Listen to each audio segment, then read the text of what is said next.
Hello and welcome to Dungeoneered, a podcast dedicated to discussing Dungeons and Dragons. I'm Aaron. And I'm Josh. Let's do this. So Josh, as you Yes. suggested that we do, I'm saying that we are recording very late in the week for our Dungeoneered podcast. Literally on the day that we normally release it is how late. Yeah, it's been a long work week, so here we are now, late at night. Well, I guess it depends. What time do you normally go to bed? 12? 12? Goodness me. So it's not late for you at all. I mean, I'm already in bed by now. No, I mean, usually. it's still late. Like, I like to be winding down after work. Yeah, not doing a delicious podcast. No, not using my brain excessively to record a podcast. I also feel like delicious was not the right adjective, but here No, we it are. was really not. It But was we were really talking not about the right. katsu burgers beforehand, so now I'm We all like, were. so now I'm ready to eat the Tokyo Tower. Although taken out of context, that also sounds crazy. Hey, sometimes you just gotta eat buildings. you know. But the lukewarm open. While I did, it's funny though. Okay, another story. Rambling time, I guess, for the podcast. But I did think about doing talking about food for the lukewarm open today, but I decided against it because I don't know what we're going to talk about if we talk about food. Because D&D and food, it's great and all, but I don't think I've really. It's never going to be a focus. No, well, it could be. You could do Well, anyways, that's beside the point. For this week's lukewarm open, I actually really was curious. So Critical Role just posted the video of all the three The new GMs. animation. No, they posted all three of the that was GMs doing a round fantastic. table. Yeah. I would highly suggest, even if you don't watch them or care about those DMs in particular, Abria Iyengar, Brennan Lee Mulligan, and Matthew Mercer, the just talk between the three and kind of talking about how they let each other become a creator in the same world and history was really interesting. Yeah, no, it was.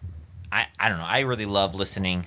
I really love listening to dungeon masters talk about their worlds and talk about their storytelling, and so it kind of inspired me because on the drive home from Eastern Washington on Monday, I was just listening to it, and I was like, oh man, it'd be really interesting to get Josh's take, in particular about sharing a world with somebody. I want to do it so bad. Yeah, what's your take I on... mean, that's literally what we're doing here on the podcast. Yeah, we are. So I was just curious, what is your, do you think that's, a fun thing to do? Sharing a world with another dungeon master? Sharing your creation? I had never thought about it before that talk between the three of them, because that's really what Matt was doing. Matt was saying, hey, I created this world, and normally, you create a world, it's yours. He's like, I don't want it to be that, though. Right. I don't want to restrict it to that. I love the idea of, in the same way that it's a collaborative storytelling game with the players affecting the world, I would love to have other people come in and say, this is how the world should be. And I'm like, that's fantastic. Do you... I mean, building off this, do you... Because I've been in a couple of your games, and a couple times long-term-ish, and then other times very short. I mean, every time you played with me, I've been a crap DM, honestly. That's just 100%. I was not good, especially with those first campaigns. Oh, my word, when I knew nothing. I mean, I know a lot about your different campaigns, and so you don't normally stay within the same world, or are they all connected? What's, it's not the same world, right? That is a thing. I had started to do a world where I was gonna everything was gonna stay in this world. Any other campaign I ran was gonna be set in this world, and they were gonna affect it and change it and whatnot. And I was like, that's gonna be awesome and really cool. And then I started creating my post-apocalypse world, and I was like, yeah. I love world building so freaking much. Yep. I don't know if I could restrict myself to that. Now, I think that would be... I honestly want to go back to it, but I want to go back to it as a better DM. So would kind of want to start the world I continue to build on over again. Yeah. Well, and that's, Now there's still like a continent in that world that I haven't done a campaign on that I really want to, but I would need the correct players that would want to play in a world like that, because it would be heavily restrictive on like the use of magic and such. well, as someone who's been working on the same world for, boy, long time, and has done numerous campaigns and one shots within the world. I can it's a double-edged sword, honestly. I love it. I love like doing the same campaign, like the same world, like having campaigns in the same world. But at the same time, I do love the world building aspect. But I've also and this might be something that's interesting to you because you like the world building aspect. I love world building a lot, right? And Yes.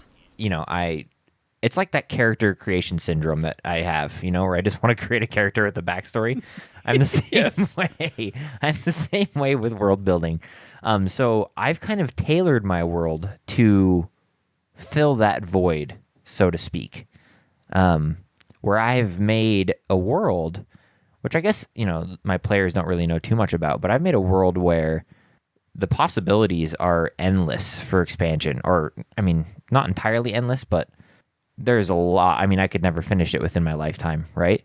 So there's just an endless opportunity for me to build and expand. I don't think that's I don't know how to say this. I think if you build yourself into a way that you don't have anywhere to build, that's not a good world you built. True. No, Because yeah. I think the part of it feeling like a realistic world also relies on the fact that even if it's a facade, it has the potential to grow. Well, that's actually funny that you mention it, because it is a part that I wanted to go into this as well, about making a world feel realistic. But we'll save that for a little bit later. But I even like everything. So when I started this world, I started my world, man. End of high school. So 10 years ago now. Hard to believe. Holy cow. I feel old, but 10 years ago now. But when I started it, I always had this problem throughout high school, because throughout high school I was always like a creative writing kid and a kid who really loved to make stories and stuff like that. But I always had the problem, and I still do to this day, of when I make something, I create it for like one thing, and then I'm like, I want to do something different now, right? And I redo it and I restart, which isn't necessarily a bad thing. But so I decided to sit down and create a world that could facilitate my desire to create new things continuously all the time, new different worlds, new different planes, new different continents and stuff like that. So what I've done in my world is and this is, I guess it's spoilers, but not really spoilers. In the world, the known continents that you guys are on, that's the known world, and there's a huge part that's unknown. But within that, also, what you guys are kind of exploring too in the campaign is planar travel, and the potential for planar travel is, I mean, astronomical. No pun intended. But I mean, there is so much room to just endlessly create and expand there. So it's just, I kind of created it without even the purposes of D&D in mind, and it just works really well with D&D. Even like the Forgotten Realms seem to kind of flow along those lines, right? So I just kind of created it with the idea of, hey, if I want to create a new thing, I can just create a new thing, but have it be tied in with the old world and the new world. And I did that with gods. I also always like the, if I want to create a new thing, just skip 30 years and have some catastrophe happen and replace an old thing with this. Well, and that's another thing too is, and this is Matt, Brennan, and Abria touched on this a little bit, is timing within a world and, the different historical contexts and different, eras of a world. And my world is it's more based off of the real scientific world in terms of ages. So we're talking, my world is billions of years old. So there is, endless opportunity to create eras and, disasters and calamities and all that kind of stuff. So I kind of did that on purpose as well, so that I can just, if I wanted to add more stuff into history, then I can. And that's kind of what made me think about like sharing my world with another person. I'm not sure what I don't know, like I'm kind of selfish in that way because I love my world, but at the same time, my world doesn't have like huge success like Matt Mercer's does or anything, right? But I think the fun of a world would be doing it with another person is starting it with the other person as well. Now, the way I would do that to kind of facilitate that in a fun way, which I've seen done really well on.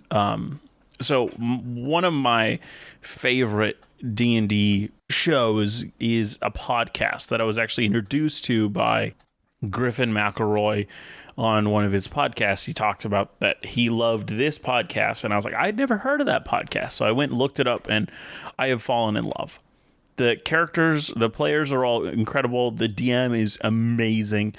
And one of the things that they do before they do small little seasons. So instead of having like a long campaign where they go all the way to level 20, they just do these little like a snippet of these characters' lives.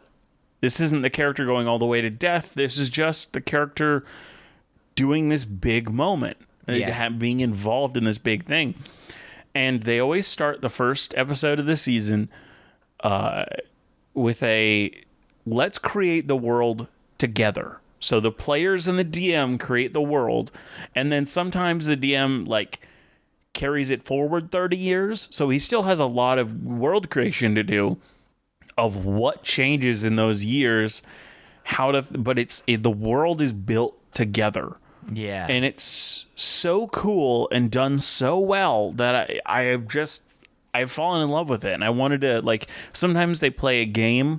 Like, there are a lot of RPGs that are literally not character-based at all. They're literally just like, let's build a world together. The Quiet Year being one that kind of blew up a few years ago. And there's also ones that I had on, like, I have set to buy on my Amazon wish list of, like, Kingdom and I'm blanking on the other names right now. But there's a few that are, like, all about creative together world building. Yeah, and that, and I think that is playing that. Yeah, well, I guess like thinking about it though, like my world, I've made my world, but like I've shared it with all the players and they've created in it. A lot of our one shots are canon, and but I don't know, like having another DM step in and like create, a city or create a continent or a country or something is I don't know. I'm not sure. It feels different. Definitely does feel different because like I don't feel like I don't have full creative control at that moment. But I mean, it's probably, eventually, like when you get to like Critical Role size, for example, you don't really you kind of have to because like they're endlessly trying to produce content. They're making books. They're like he can't do it all. So he wants people to help him in that regard. So I understand that for sure, but. He even just seems genuinely like he wanted other people to take place in creating this world. It sounded like from day one, he never wanted it to be a just him type thing. Yeah, I guess that's a special type of person. To be honest, that's awesome. That's super cool. Honestly, I would love, like, I have, when I was creating my next world, my kind of high fantasy world, high magic, and I literally said to my party, hey, like, I'm still in the middle of world creation right now because we have literally done 7 sessions in that world already just because, like, if somebody can't make it, let's just do our next characters already. And so we did. And so with that, we've already played a bunch, but there's also still so much of the world that I haven't finished flushing out yet. So I literally just told the players, hey, if you have ideas about like something you think would be cool to see in the world, let me know. And like most people, I'm going to be honest, have not taken me up on that. But of the ones that did, they continue to be like, hey, I saw a super interesting picture on Pinterest. Like, and they were like, hey, you told me about this one part of your world. Do you think that this could be a part of that? Could this like...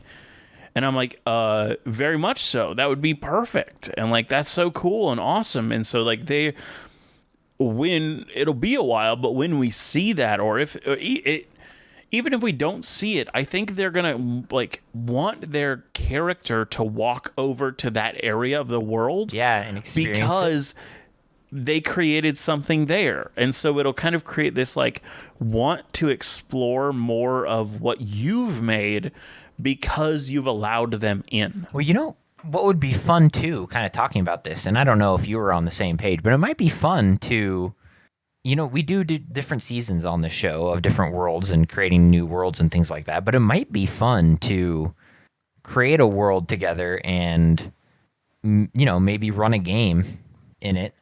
Not just a game, but like run a campaign in it and kind of do little updates and stuff. That might be kind of fun. That would be fun. Maybe we do like a campaign updates type thing, or we could also go the full extra mile on it and just like both DM in the world. Oh gosh. Oh gosh. So I have my Friday campaign, you have the Saturday campaign, and we both build and create in the world. I mean, I think it would be really fun. It would be weird and hard. Yeah. But I think if we can pull it off, it would be really interesting. I mean, yeah, I'd probably want like a separate, I don't know. I'm not sure what I'd want, but I think it'd be really fun. I mean, we definitely, I don't know if we'd separate it based on like continent or whatever, but yeah, there would definitely be some separation, whether it's time or continent or whatnot. Yeah, but I mean, I think that'd be something we should talk about. Agreed. And I think at the very least, we could, do like we create a world together and then, you DM in, DM that world for a group or I DM for a group. It doesn't really matter, but, like I think it'd be really interesting, really fun. And then we talk about the session, after it happened. Like, when it happens, we get together, we record it on the podcast and talk about, okay, what happened in that session? What did we like about it? What didn't we like about it? And kind of go through, the woes me of the forever DM, but also, just exploring, where's the party going to go next? That might be really fun. Like a podcast that's dedicated to literally running a campaign as we, making these episodes as we run the campaign. That could be really fun. Yeah. Well, that's all I have for Lukewarm Open. It went longer than I thought. I thought it was only going to be like a minute and a half, but here we are. No, it was pretty cool. I like the talk. That was good.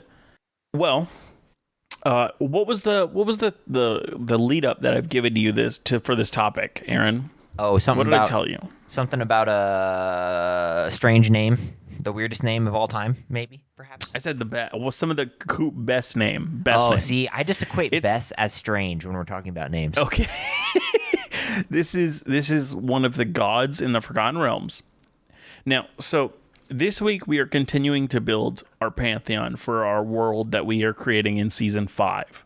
Yeah. And I have been playing the early access of Baldur's Gate 3. And it's made me as giddy as a school kid, hearing all of these names and references in the game that I understand on a deeper level.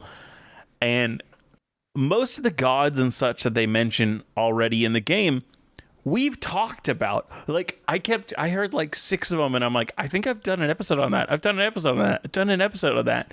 So I was like, okay, that really restricts me because I wanted to relate to what I was doing in the episode. And then I heard this little goblin mention this just out of nowhere mention this one, even though nobody around him followed this god. He was like just the only one that followed this guy. Okay. And I was before you say the name, you have to do a goblin impression at the same time when you say the name. So you have to, otherwise this I can't, my guy. You have to, otherwise it's not goblin. I don't have a goblin impression. I don't know, something like that. There you go. I gave you a bass tone. Well, his name is Maglubiyet. Wait, what? Maglubiyet? Yeah, so it's Maglubiyet. Maglubiyet. Oh, boy. Maglubiyet. Okay. Maglubiyet. Okay, you know what the process my mind goes through when we first say this name. Maglu. I just think of like a big blob of slime and disease, okay? And then we get to the Maglubiyet, the et part. And then I think of like a ballerina dancer. So now I'm just thinking of a blob of slime in like a ballerina tutu with like ballerina shoes. So Well, I will say you're 1,000% off. okay. Based on the name alone, what group do you think he's the deity of? Maglubiyet. Okay, I'm going to make a very educated guess. So when we're talking about Maglubiyet and we think about the origins of language within the Baldur's Gate, I'm going to have to go and guess that he or they are a entity. It's a he. Okay, that he is an entity that resides within the sea and is the god of the oceans. No. Dang it. Okay. He is the chief deity of goblins, hobgoblins, and another type of goblin. Shoot, I could have made that educated guess. He is the god of war and leadership. You know, I was close. He is the head. So it's goblinoids. He just rules over goblinoids, and he's actually the tyrant leader of the entire goblinoid pantheon. What about bugbears? They're goblinoids. Well, so that's what I was going to say. This pantheon is followed by hobgoblins, goblins, and bugbears. There's even a few other things that also follow it, but those are the main ones. But this was not always the case, because each of these three groups used to have their own pantheons. There was a hobgoblin pantheon, there was a goblin pantheon, and there was a bugbear pantheon. And then our guy Maglubiyet showed up, and he killed he just massacred these pantheons and said, no, you're all one pantheon, you're under me, and anybody who doesn't fall in line, you're dead. Okay, if you had to describe him, like his physical characteristics, what does he look like? Because I'm curious now. Okay, I'm just going to read the description section from... big old cheater. Okay, fine. Maglubiyet appeared as a 11-foot tall goblin with black skin and flaming eyes, with strong arms ending in sharp talons. That's it? Yep. He's just a very tall goblin. With sharp arms? Sharp, like he has like nails, like sharp nails. Wow. I mean... There's a picture of him in Discord. Okay, let me look, because now I have to see myself. Wow. And he's called... I'll read some of his some of his titles. He's Fiery Eyes, the Mighty One, the Great Scourge, the High Chieftain, the Battle Lord, the Lord of the Depths and Darkness, and the Conquering God. Okay, I'm not going to lie. I'm looking at this picture, okay? And first of all, it looks like it's really old. Like, this looks like it's from, like, D&D. It's like second or first edition. Yeah, I was going to say, this looks like first or second edition. Now, I know he was in... he was in the very first... God's book published by, I don't know, because I thought Deities and Demigods was one of the first ones published. So I think it's like one of the first mainline, these are deities and demigods that exist in D&D book. So he's been there since like the beginning. Yeah, I mean, definitely can tell by the picture. Not that it's like bad, but okay, looking at this picture. No, it just has that old D&D style. The style. Yeah. Looking at this picture, there's a few things that I immediately notice, and the best is going to be saved for last. First, it looks like his shoulders are just completely dislocated. Like they're just out of whack. So for everybody not seeing this, first off, his legs are pointed in at this weird angle. He's bending super far back, and he has his hands all the way back behind his head as if he's going to slam them down in front of him. Yeah. But as Aaron says, his arms are a little bit too far back where you're like, are you... Like your elbows can't be like. Then secondly, your shoulders can't be in the right place right now. See, yeah. So for everyone listening at home, follow this. Hold your hands up above your head. Josh, are you doing it? Hold your arms up, and then try to extend them back as far as you can, while at the same time rotating them outwards so that your armpit faces away from you, like faces directly away from you. Okay, so you're like. I don't even think I can physically do it. Okay? That's what he's doing. And then take your elbow in this position and just snap it backwards. Like, just grab onto that sucker and you yank it straight down, but don't move the rest of your arm. And that's what his arm looks like. Like, it looks like they dislocated his shoulder. And you can check out the image on the Forgotten Realms. But I'm not done. Wiki if you want. The last thing that I noticed, besides his looking like he's got the potty dance going on, okay, he really looks like he's his weird feet angle. Yes, his feet, his you're toes. so mean to this poor whoever the artist is. You're being so mean right now. Oh, my God. But his toes. Are those like toenails or are those? Like... Oh, yeah, the toes are definitely. You're like, is that toes? Is that supposed to be toes? If so, they're way too long. They're awesome. I mean, I couldn't draw better than this, but it's. Oh no, the image is still drawn incredibly beautifully, but also anatomy wasn't great. I love it. I love it so much. But those toes, do you see how they think they kind of look like really long tonesnails? They kind of what they look like. Anyways, continue with your topic. I'm done.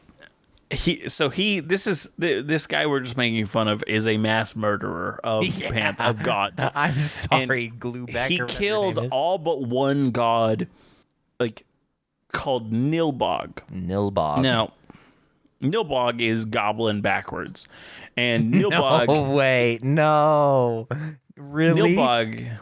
Yeah, no, it is. No, they did that. Yeah, Nilbog. No. I mean, Nilbog there's a stat block for a Nilbog in D&D. Oh, they actually did that? Oh, yeah, so what Nilbog is a trickster goblin. So goblins who are seen to be extremely tricksy and extremely weird, they can be blessed by the spirit of Nilbog. Because even though Maglubiyet thought he killed this creature, we still don't know what the original deity's name was. But as he goes by now, he goes by Nilbog, as he is the trickster deity of the goblin pantheon.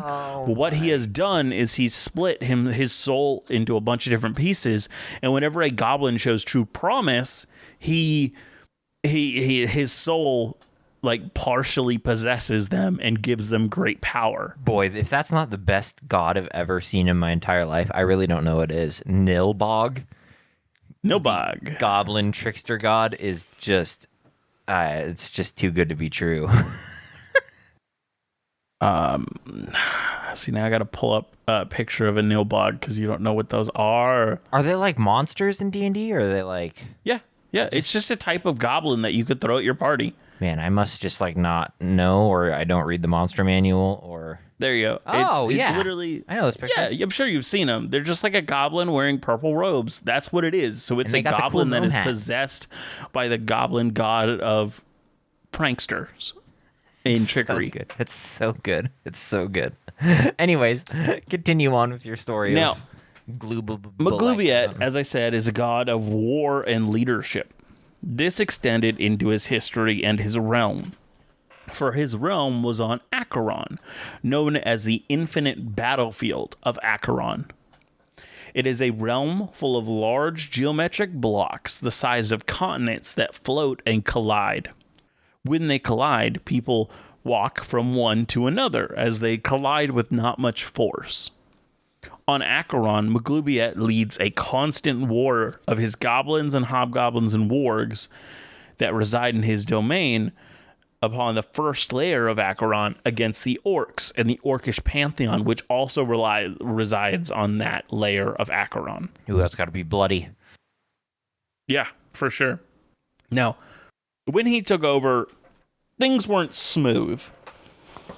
When you have to go killing a bunch of gods to get your position, it's hard for that to go smoothly. Yeah, it just seems like it's not going to. Yeah, so he has two gods that he kind of keeps on his plane, as he's like, you're still gods, you're under me in my pantheon, but I don't trust you. So you're gonna be in my army just so I can keep an eye on you. And it's Kurgor Bayag, the goblin deity of slavery and oppression. Wow. And all the goblin deities suck. They like just seem completely terrible. what they rule over is the worst. Except for Nobog. He just seems like the best guy, and then the rest. Yes, he is. He's fantastic. And Nomag-Gaiaya. Originally, Nomag-Gaiaya was the head of the Hobgoblin pantheon. So he had all his underlings, or the majority of his underlings, killed and was forced to now be a subservient to this goblin. Wow. So both of them have reasons to not really be happy with Maglubiyet. Definitely seems that way.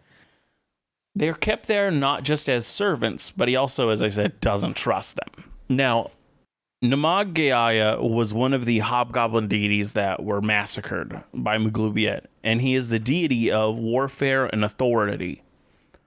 Not just for those against the goblins, but also upon the goblins themselves. Jeez, why do they worship this guy? So he likes to have goblins. He likes warfare, just over in general.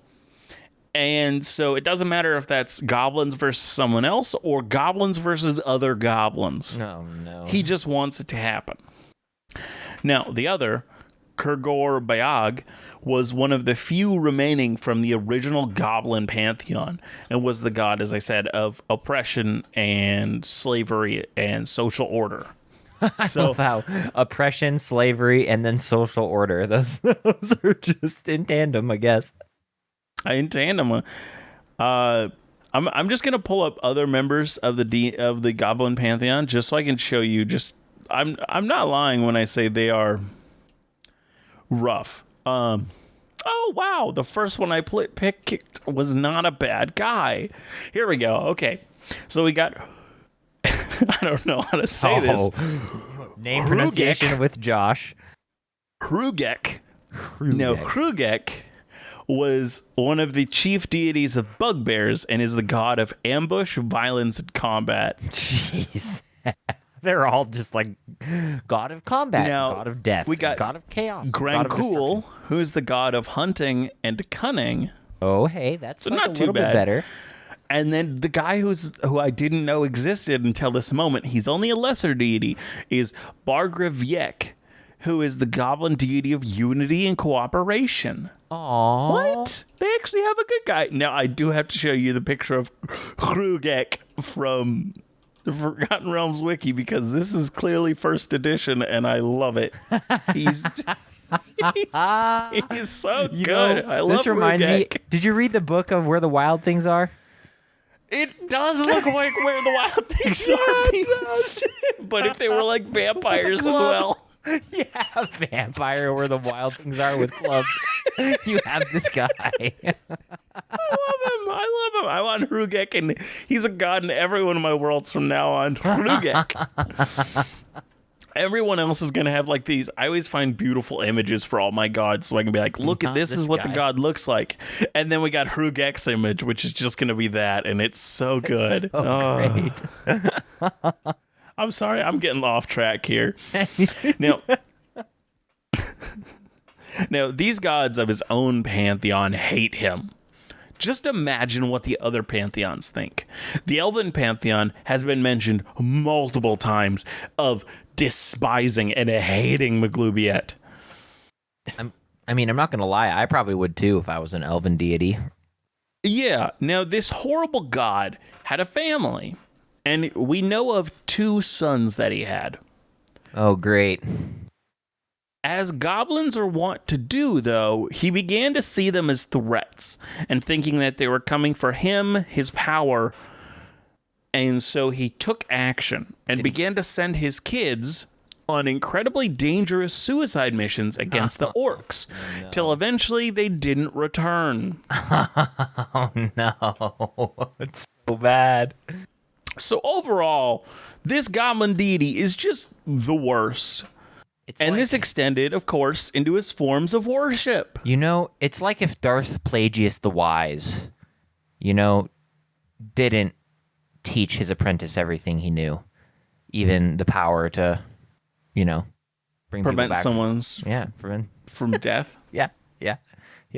It's like if that happened. But is it possible to learn this power? Well, not from a Jedi, of course. Oh, okay. If somebody doesn't know what we're talking about, we're gonna look like crazy people, and it's fantastic. I love that. Now, as a horrible deity, he has the classic worst way of worship: blood sacrifices. Good. It's Love the classic, the good old classic. And he loved the bloody act so much that he made it a major part of his religion. Great. So much so that his symbol is a blood coming from an axe. Is that what that was supposed to be? What? In his picture, is that supposed to be like a blood axe? I think it's just axe. I think it's just a double-headed axe in That is one big back axe. of his I'm image. telling you right now. I think it's just an image. I don't think it's actually like supposed to be but he's been known to appear as an omen for his people to make their axes start to bleed, to like show that he's with them. Which That'd be really scary, though. Actually, yeah, for, like, it's an rough. opposing force. That'd be really scary. So, I have a little bit more, but I don't think it's necessary. So I think what we do now is we create a deity for our Season 5 world. Another one. We got to create another deity. I don't remember the one we created last time. Did we create one last time? We did. The one we created last time was the kind of over deity, not even sort. So he was the one that was elected to be kind of sidelined. So he is a deity that. So okay, Season 5 world. For those of you who are just listening for this episode, we're doing deities in a new way. The new way is they are like celebrities. So the only way that they get power is encouraging people to follow them. It doesn't matter if people follow their exact tenets. It's more like if they are famous enough that they have a big enough following on social media, they get more powerful. Yep. So it's all a popularity contest in this really weird way. So we're going to have some really interesting political commentary that can be played out in this type of a world. Yeah. Think of Now, the Olympics, but with gods, right? Gladiators and I think Olympics. there's also gods that are doing things that are not all sporty, but I think sure. there are definitely quite a few that do it to be like, look at my physical display. I'm so cool. Yeah, just like that too. That's exactly what they say. Yes. Look at my physical display. I'm so cool. That's a quote. I'm so cool. That's the god of bravery. That's Hrugex. That's Hrugex go-to phrase. Look at my physical display. I'm so cool. Yeah, that's what cool people say. That's what he thinks. Anyways. But so last week we created one that said, hey, I will allow myself to be sidelined.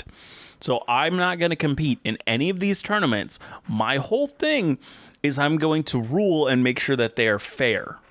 And the god said, yes, we agree to this. This is okay. And your payment for doing this is whenever we get followers, you get like a percentage of that. Right. So he gets power based on the amount of power that the pantheon in general has. Wait, did we just create a multi-level marketing scheme, but with gods?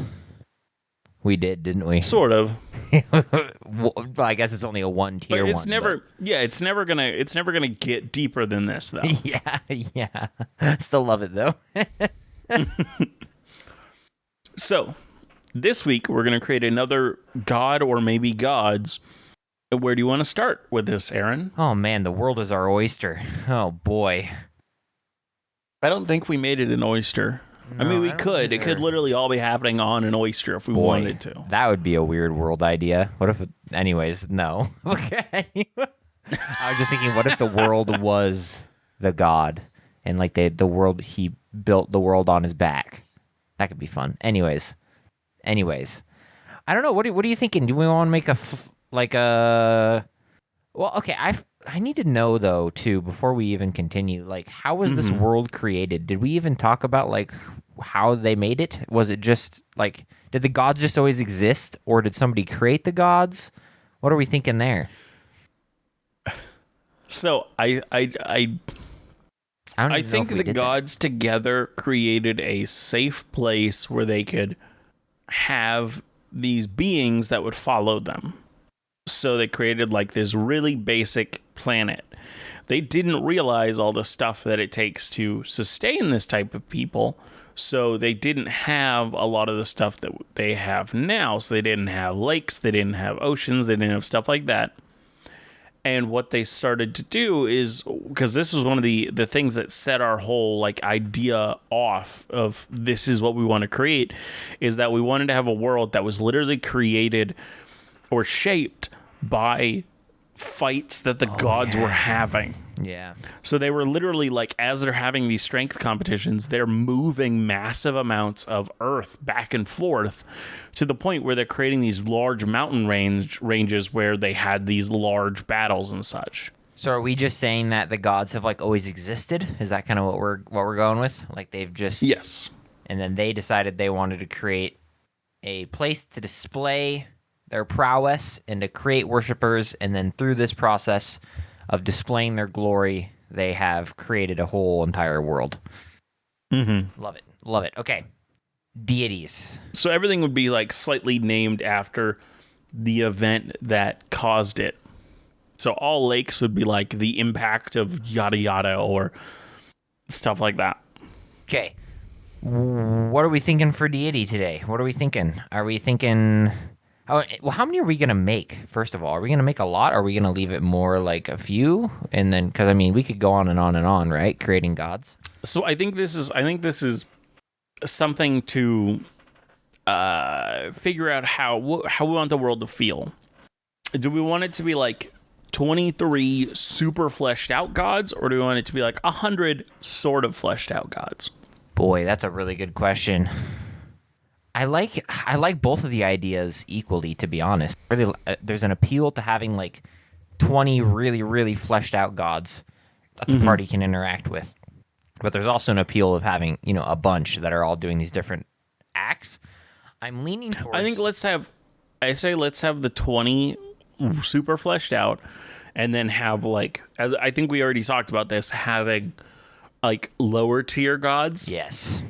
That through gaining followers move up. Yes. But we don't need to have all of those yes. set in stone right now. I agree. I think that's what I want to do. I want to have some very fleshed out gods, and then some others that have gained kind of like demigod tier, like lesser deity tier by becoming gladiators and stuff. Because we also talked about the world where people can get really powerful, right? And they can also gain worshipers. So that's a really fun cult thing too to talk about.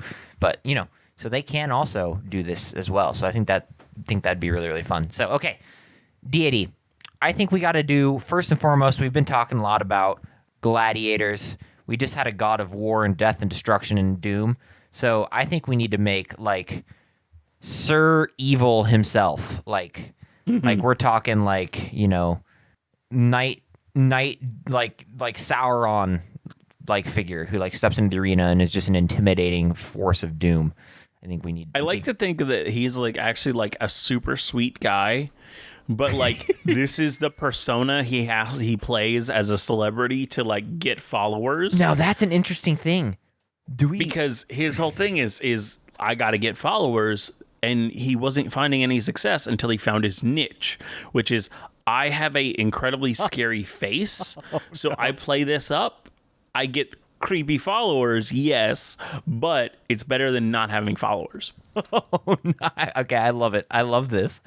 So we have this nice deity who puts on this persona of like... What if it's like the god of Lord. protection and defense and shielding? So he always wears full armor, and he just tinted it all black to kind of portray this character. What if we went a little bit different, and we don't have them have domains? Like, we don't have them... The deities... So I think, I mean, at least how we've created it so far is that They have domains, but they don't gain power based on people doing that domain. It's like it's just like their fighting style, like just their like. Yeah, it's kind of like what they're known for, or maybe it's like, I don't know how the gods are like. It might just be like what the god actually like, sort of embodies in a way, like what he, she, or they, what their like their man, it's really hard to articulate this. I think I know what you're. Yeah, I think I get where you're going. Like It's not like their fighting style, but it's like what they value. There we go. I think that's right. I think that's a good way of saying it. Yeah, I'm down with that. So my issue with him being like a god of protection, though, is like, would a god of protection? I guess he like. Oh no, okay. If we did a god of protection, he protects people by scaring enemies away. Yes. So because they're like, followers of this, so like, oh man, who knows what they're doing? So we got to. You know I don't want to go against those people. Exactly. You know what I immediately think of, and this is just beyond silly, but I think of. Do you know? I don't know his name, but there's a Monsters Inc. monster who participates in the scaring thing, but he hates it because he's too nice. And I can't remember his name, but he's like I think he's like a yellow monster. And he's like the kind of sort of reptilian like one. Yeah. Yeah, I know which one you're talking about. I don't know his name, but yeah, but that's kind of the concept I'm thinking of. Like he protects and like, you know, he protects and shields his, you know, his worshipers, so to speak. But he himself does it through scaring, even though he's like intimidation and, you know, doom, even though he himself is not that way at all. I think that's really fun. So what do we think? So let's flesh him out a little bit in terms of, it's going to be hard to do a story because we don't really have a lot of gods. But what do we think? What like maybe what do you think he's done in the past? What do you think his backstory looks like? What is he? So I'm thinking. I'm thinking foundation of the world, okay? What things has he created in the world as a display of his prowess? Do we do like a typical mountain range? Do we do like a valley, like the mountains that surround the valley? That's his like protection? Like in one of his fights that he participated in within world creation, he created these mountains and valleys to protect his followers and that worship him, so that nobody could, you know, attack them. And by doing so, maybe on the outsides of the mountains, like he created like a mist that is like incredibly intimidating and creepy to people, so they can't get through to this hidden valley. Or do we do like a desert oasis where people walk through it and they see to get to it, it's a desert, and so they start seeing like illusions and visions to like terrify them of like horrible monsters and monstrosities, and that's how he protects his people through like desert mirages. I mean, there's a lot of things we could do for sure. I like the idea of desert mirages, but I don't know if that's like his only thing. Or do we want to even go a completely different way? I like the idea of like he really plays up this idea of I am a scary person. So in doing that, he is protecting his people by, if they follow him, they fear this creepy god and his retribution. So he's tricked his own followers? I think to an extent, but I think also once you begin to follow him, he could open up a bit. See, I think it would be really funny if, like, say if you picture a temple of his, okay? These people's rituals and stuff are terrifying. Like, they wear these super scary, like you know, war masks and these, you know, like they do these intimidating rituals, but in reality, they're all like they're all like, like really, really like nice and like peaceful individuals. I think that'd be, really funny. But the thing is if we're thinking about this in terms of strategy, okay, I think we should shelve backstory for a little bit because I think it's pretty hard to make our backstory with these gods until we've made a bunch. Because then we can kind of create like an entire story once we've made a bunch of them. So I think we shelve backstory for a little bit and we just focus more on, what they are presently, okay, what they're doing presently and what their worshipers do presently.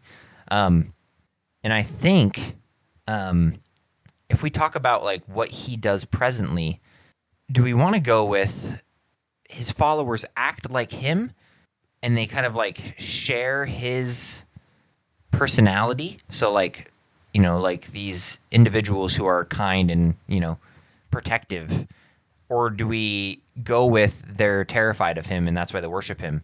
Because the issue that I'm having is I don't think they're terrified of him. Okay.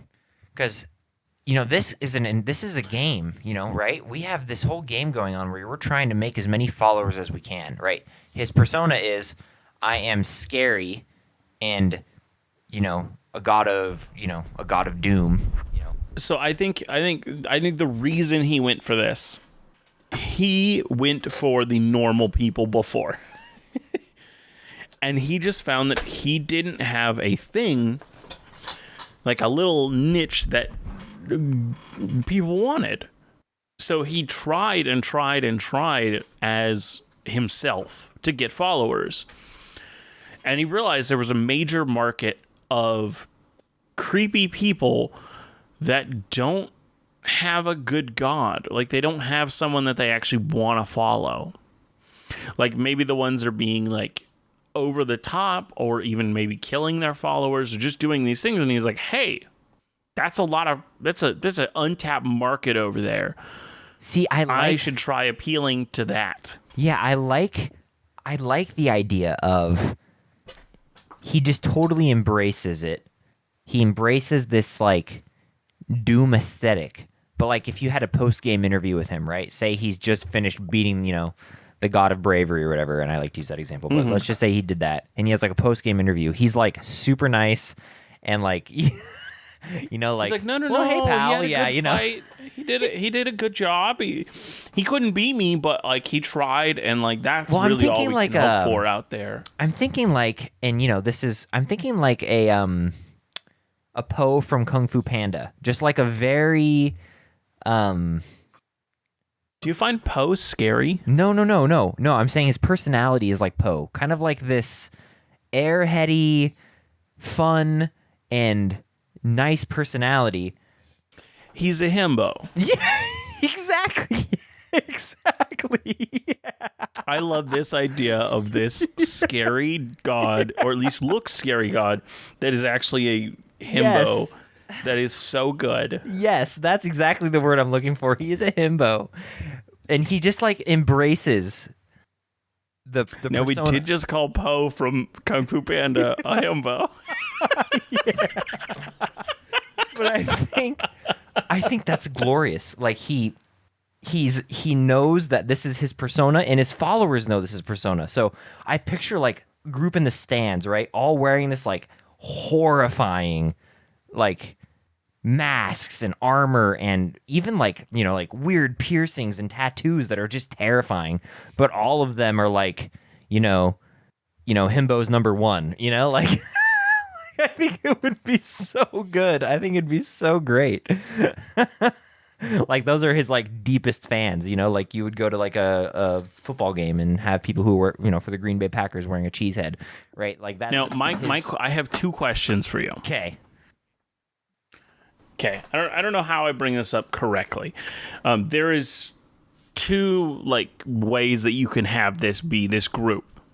One, this is a super well-known thing that these people are super nice and are people to go to if you need something. If you have a problem, you can always trust these tattooed, body-modified, like, creepy-looking people. Like, traditionally, they would be considered creepy-looking, but we just know that they're really nice people because they follow this god. Or is there like some sort of either whether it's misinformation or like is there a belief that they are as scary as they appear? Boy, that reminds me of, man, it's a famous anime where like the girl is like a really sweet person, but she looks like a demon or whatever. Boy, what is that called? Anyways, it's a famous anime, and everybody in the school she attends is terrified of her, but she's actually like the super nicest person, but nobody ever talks to her because she's terrifying. That could be a fun This thing. sounds vaguely familiar, but I don't know what the name is. I don't either, but that could be a fun concept to play around, right? So like even like the interviewer is like scared of him, even though he's like being super nice in the interview. Like Yeah, but just like he has this persona that they're like scared of. and the people It's like a Lady Gaga or an Oliver Tree where they like, I don't know if he's actually a bad guy or if he's actually well, nice. and I think too, his worshipers like see, right? They see his like nice personality, or he like or attracts like like he attracts those type of people, and they just fully embrace his aesthetic, and I think that'd be marvelous. And so there's like a. But yeah, I love this idea. Now, are there people trying to copy this aesthetic idea? I really think Oh, dude. Okay, so I've been watching The Boys. The Boys. Okay, I haven't watched it yet, but I've heard it's amazing. It's very good, but it's also very bad. Okay. It's very dark, very bloody. But so it is like, what if superhero? It's literally our idea right here. But what if superheroes were actually treated like celebrities, like modern day celebrities? Yep. How shitty would that world be? Yeah. Is really what the look is, and it's fantastic because it's feels very realistic in the way of like, yeah, these people might be shitty behind closed doors and we would never know. Right. And so I would love there to be like one of like the nicest, greatest, like the most like heroic superhero, like, or in this case, God is also just like a complete asshole or horrible, a completely horrible human. Sure. We're going to make one for sure. Yeah, absolutely. Oh, this is so good. Yeah, there has to and be.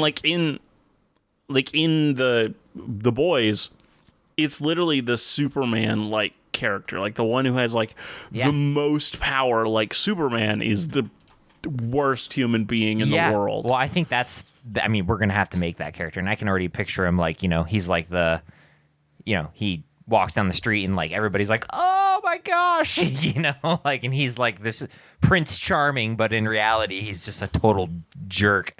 Did you ever watch Dr. Horrible's sing-along blog? No, but it sounds amazing. So it is Neil Patrick Harris, it is Nathan Fillion, and it is Felicia Day. Oh boy, what a crew. And it was done by Joss Whedon, I believe. Who is it? Dr. Horrible's sing-along blog. And it was this. It's literally like, I think you can find all of it on YouTube, and it's just these. In 2008, these people got together and said, like, let's make a small movie, really. And it's fantastic. And literally the whole idea is more of a comedy musical version of The Boys before The Boys. So the hero in the story is Captain Hammer, played by Nathan Fillion. And Captain Hammer is just being a hero for all the wrong reasons. He's in it for the money, he's in it for the fame, he's in it for all this stuff. And the story follows Neil Patrick Harris's character, Dr. Horrible, as he's this villain trying to get into like the major villain group, but he's also the nicest human being. Yeah, I love it. And I think that's kind of like what I want to play with this aesthetic, with this guy, with this character, with this god. Yeah. Where, like, he's just the nicest dude, but, like, everybody thinks he's evil, right? Like his aesthetic, he just looks evil. Like, what we traditionally think is looking evil, like a Sauron type thing, right? And I think that's hilarious, and I think his like followers think he's like the best thing since sliced bread, and they're I think they like have that aesthetic as well, and they but in reality they're also nice. So like people like stay away from them. People are like scared of them in certain areas. But I want to also preface though, I think too that when we're talking about like their worshipers, okay, and like these people who like follow them like this, I think that's like the die-hard fan base. And you have a huge sect of people who worship him but are just like normal Joes, right? Like normal farmers, right? Who are just like, oh, I like him the most, so he gains my support, right? And that counts too. So kind of like your average, like, if we're talking about a football team, your average guy who goes and attends the, game at a, football stadium and watches and like, cool, that was fun. All right, going to go about my week, versus the person whose like week is ruined if their team loses, right? So like, I think we have to, make sure to mention that too, that like these people are like the diehard fans, but he also has, people who are just like, oh my gosh, I love how he looks like Doom, right? Like, yes, I definitely think they're like dark cultists that follow him, not knowing that he's not actually a horrible person. True. I think that would be a thing too. Yeah. Oh yeah, absolutely.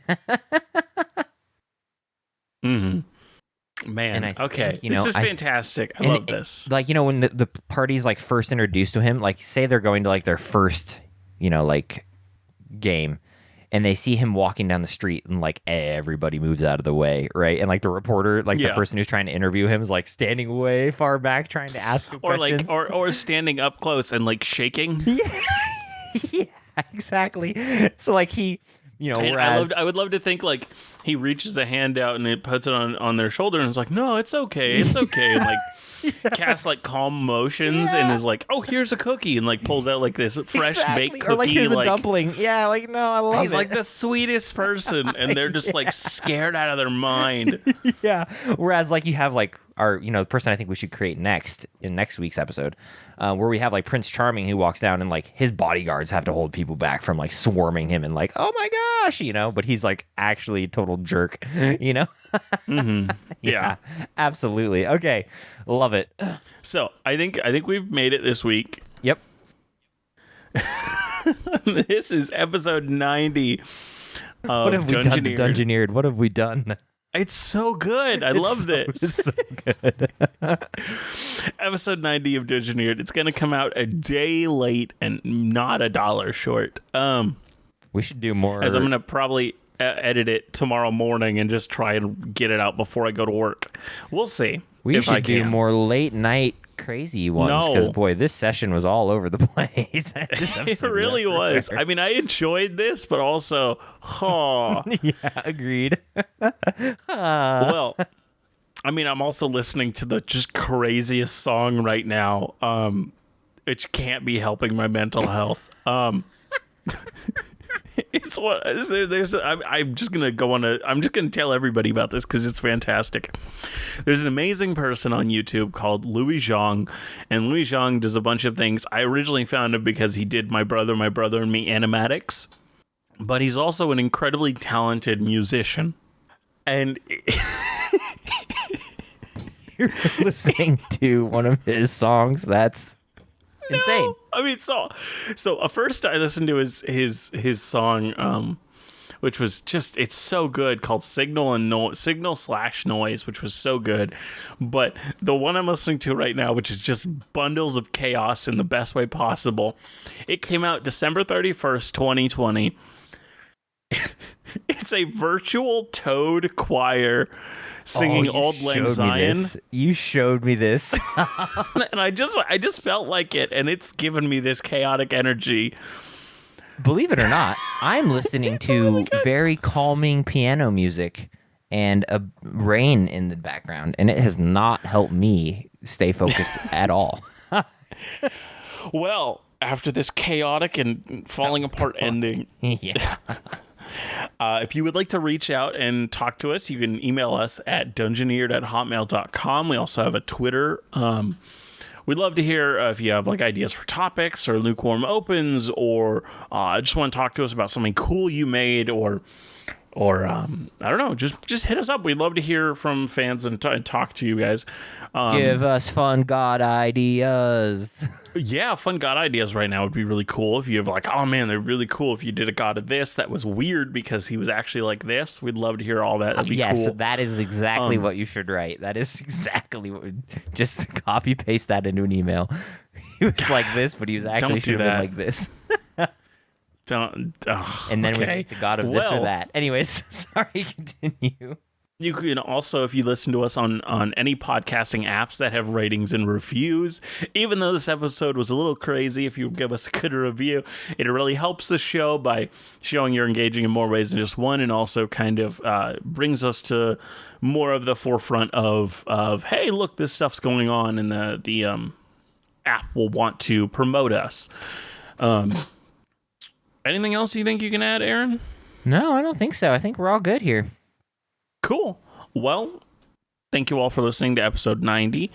And as I always say, always remember to be the sharpest barrel in the bunch. See you next time. Bye.